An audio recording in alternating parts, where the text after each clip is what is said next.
It's time to get your head out of your ass and start creating a life of no regrets. Whether you want to lose weight, get rich, or manifest a hot threesome on the beach, you're gonna wanna turn this up. This is Goals, Grit, and some woo-woo shit with your host, best-selling author and professional butt kicker, Una Duncan. Every year, I do a goal-setting workshop. I love it. It is probably the most popular event that I do, and it's why I wanted to anchor this podcast around goals. I have clients from like 10 years ago that will come out of the woodwork every year to repeat this process with me because it really helps you break patterns that are holding you back. This process will help you get totally clear on what you want for the year ahead, and you leave knowing exactly what you need to do next to get the momentum on your goals.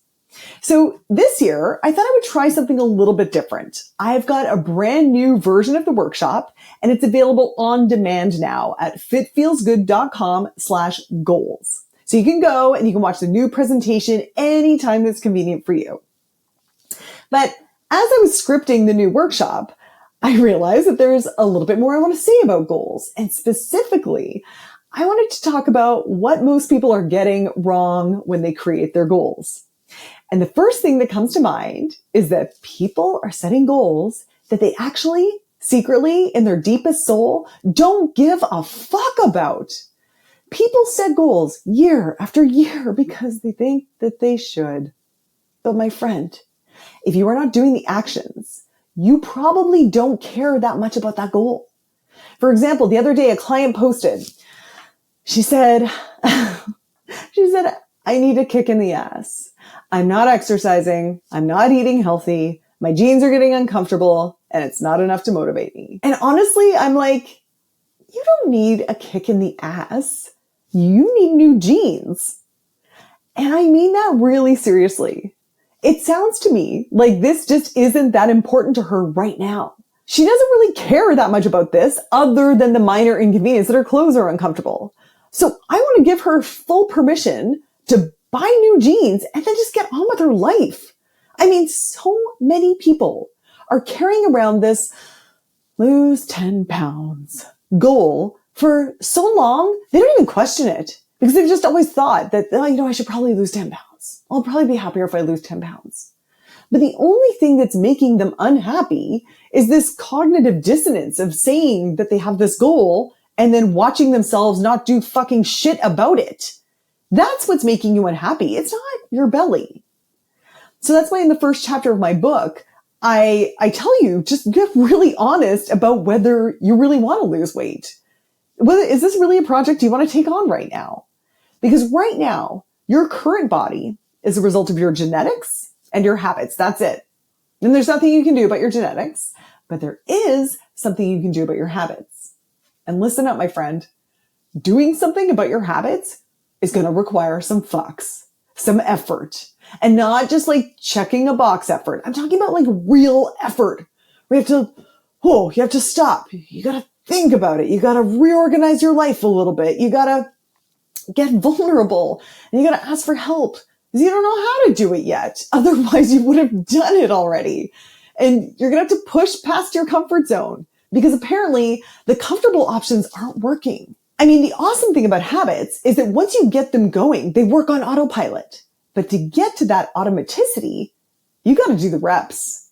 You got to repeat that new habit loop over and over and over. And when you first start, it's going to feel so weird and it's going to be uncomfortable because it's new. Like everything was weird and uncomfortable when you first started, like breastfeeding, like your job when you first started doing your job. Figuring out how to do wingtip eyeliner, like your first smartphone. Right now, you're probably pretty awesome at all those things. And that's where you can get with your healthy habits. But to get there, you need to clear some time in your calendar. You need to maybe invest some money for equipment or professional guidance.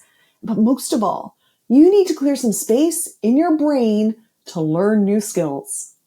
And if you aren't able to do that right now, maybe this isn't a priority for you right now.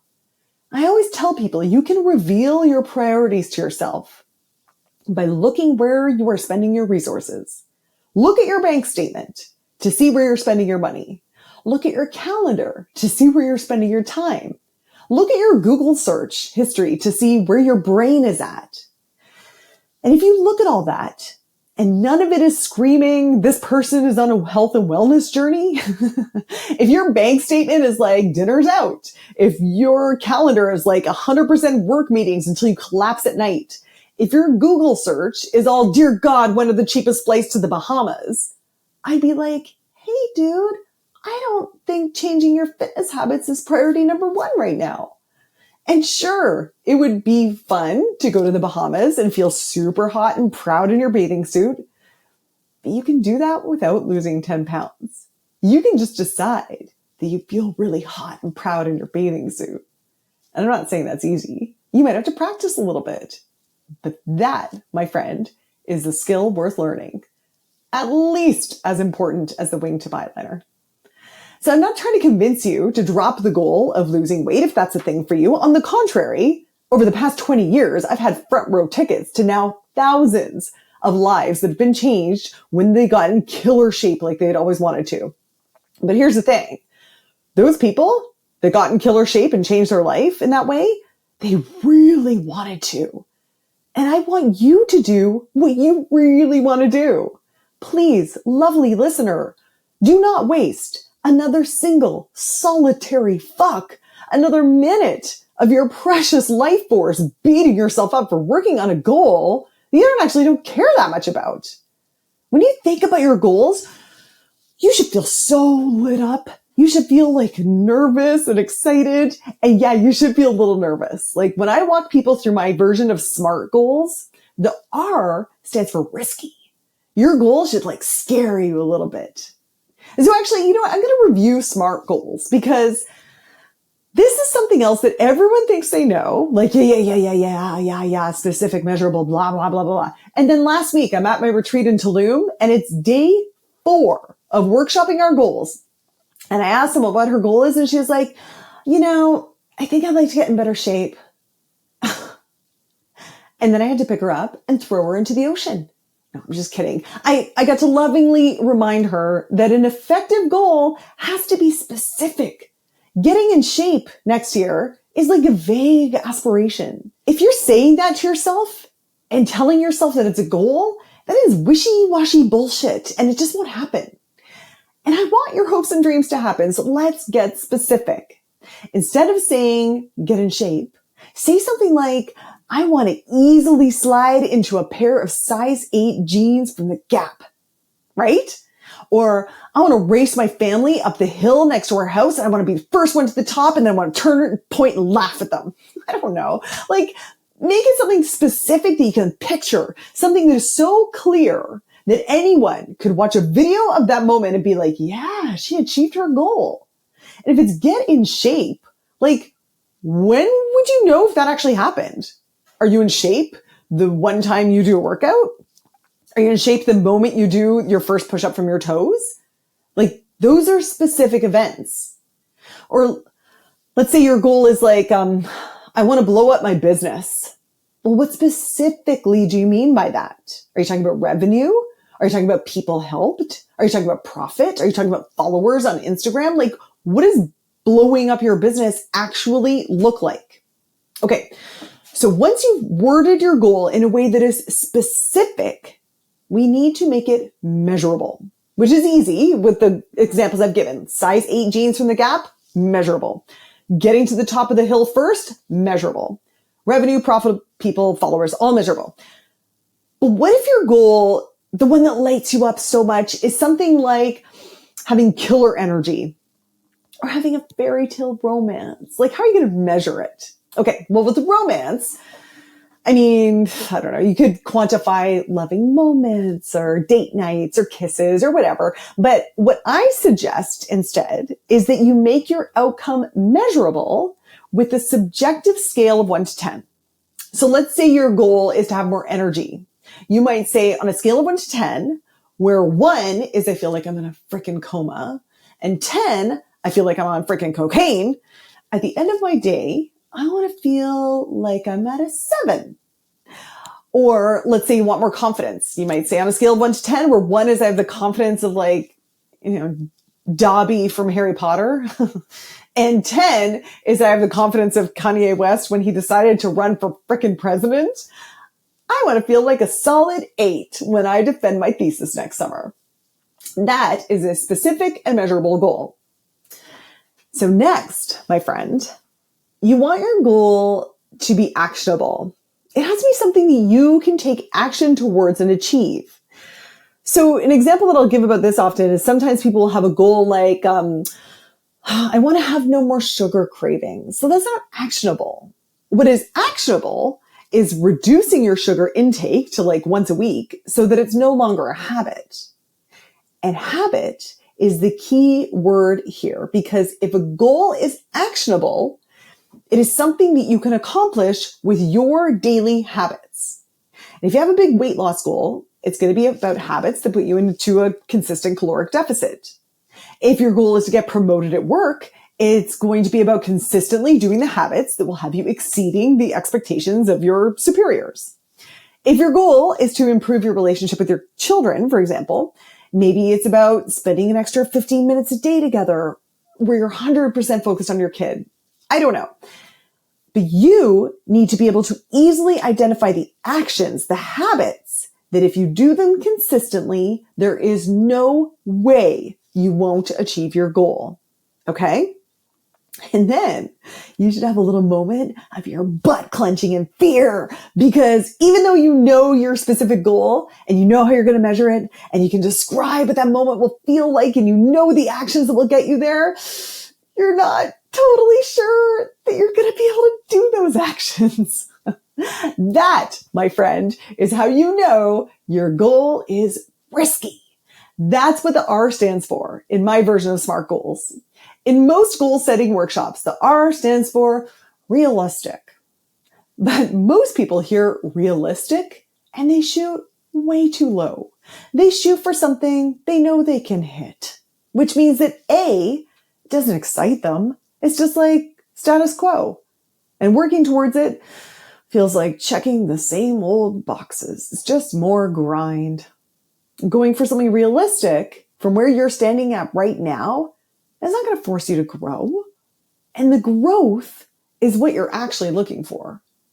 Listen to me really carefully. If you have a goal that lights you up and makes you feel like, holy shit, oh my God, what if I did that? That would be so fucking crazy. I would be so proud of myself. If you have a goal that makes you feel like that, it's because you recognize that you have the potential to achieve that goal. You're attracted to it because you know that accomplishing it would force you to be the best version of yourself. And that is what you were actually attracted to. That's what's lighting you up. That potential. The you that you will become when you do the work and execute the habits to achieve that goal. That's what makes you happy. It's not achieving the goal that makes you happy. So many people dismiss their goals because they think, oh, everybody wants that. I mean, everybody wants to be filthy rich. Everybody wants to travel. You know what? Actually, they don't. People are drawn to the things that will make them grow. Like I remember I was doing goal setting in my 20s with my best friend. Hi, Meg. And she wanted to have her own, this is her goal. She was like, oh my God, I'm going to have my own boutique clothing store and I'll sell my own label of clothes and everything's going to be painted white and folded perfectly and the hangers will be like kind of far apart. And, you know, she'll have a workshop on the main floor where people can come and order bespoke pieces. And she told me about this and her whole face is lighting up. And then she sighed and she's like, oh yeah, but everybody wants that. And I was like, oh no, everybody wants their own feminist theater company and to do like edgy theater that's going to change the world. And she was like, oh God, no. Someone once told me that the word desire means of the Father, meaning that like God gave you these desires, these wishes. And I don't know if that's helpful to you, but what's helpful to me is to think that each one of us has our individual desires and our dreams because we know that our best self would achieve those things. And we are longing to be our best self. So if your goal is something like, I want to make $1 million this year, it's not actually about the $1 million. It's about becoming the version of you who can add that much value. who can help that many people, who can create that $1 million thing, whatever it is when you think of your risky goal, you should be so lit up and it should make you feel a little nervous that you're not going to pull it off. Like the other day, I was coaching a new client. By the way, we are currently testing a new VIP program with one-on-one coaching and personalized fitness plans. And oh my gosh, it's so great. I'll let you know when we actually launch it. We're just testing it right now with like a few select people. So I was doing the initial intake with my new client and we got so clear on exactly what she wants. She wants to lose 15 pounds over the next 3 months. And we did this deep dive into her lifestyle. And we came up with this awesome plan to make it happen. And she was really pumped. And then I ended, this is how I end coaching sessions often. I said, okay, on a scale of 1 to 10, how confident are you that this plan will make your goals happen? And she was like, oh, 10. And I was like, great. Okay. On a scale of 1 to 10, how confident are you that you can execute this plan? And she was like, 8. And then I asked her, well, why isn't it a 10? And she said, because I've never done it before. And that is perfect. Because if she said 10, I'd be like, oh shit, we made it too easy. She's not, this isn't going to change shit. Some of my goal setting research actually suggests that the most effective goals, the ones that really push you to be that better version of yourself, are the ones that probably have like a 50% chance of achieving. But in this case, the fact that she had expert support, committed all time and money, she had a step-by-step plan, weekly accountability. Like once you've done all that, I think that if you're 8 out of 10 confident that you'll execute the habits to achieve your goals, I think that is the perfect zone of growth and excitement. Okay. Finally, the T in SMART goals stands for timed. You got to put a date by which you will have achieved this goal. Our brains respond to a deadline. And you've probably heard of Parkinson's law. It's the idea that work will expand to fill the time that's designated for that completion. In other words, if you give yourself an infinite amount of time to get in shape, it will take an infinite amount of time. You'll never get there. But if you commit to a team race that's happening this summer, you are going to get the fuck up and get your workouts in. Which brings me to the power of group accountability and all these other things you can throw at your goals to make sure that you actually do your habits consistently and achieve all your wildest dreams. But unfortunately, I don't have infinite time to keep talking about goals today. So if you want more and you want me to walk you through a process that will help you so much, go to fitfeelsgood.com/goals and let's get this done. Don't wait until January. Don't wait until Monday. Do it now.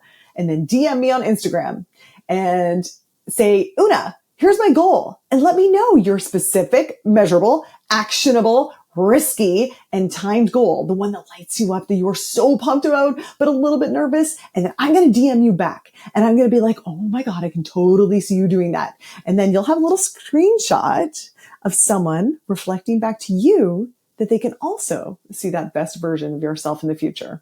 All right. Is it a deal? All right. Bye for now. Hey dude, thanks for listening. If you like this episode, make sure you're subscribed so you can get the next one. And by the way, if you rate and review this podcast, it really helps me get found by other people who need some goals, grit, and some woo-woo shit. And be sure to connect and DM me at Una Duncan on Instagram and let me know what you thought of the episode. Chat soon.